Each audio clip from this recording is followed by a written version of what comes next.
A lot of natural disasters are obviously out of our control, but being prepared is something we can control. So talk us through what we have here. This is basically a go bag. It is, and obviously everything goes into the plan here, Nadia. So the first thing, really important, is those really critical documents: Medicare number, copies of, so a copy of your passport, any of those sort of birth certificate, really important to have those. So that's the first thing. Outside of that personal documentation, this is one of the most important things that you should have.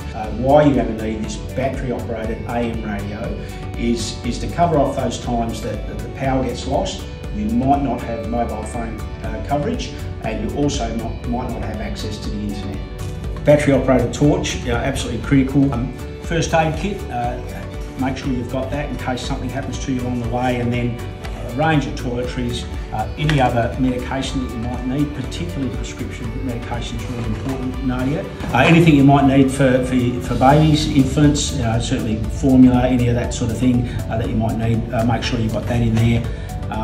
Dust mask for those people with asthma or any sort of those breathing difficulties. You can pick these up at hardware stores. Non-perishable food, so you've got tins, long life milk, some snacks.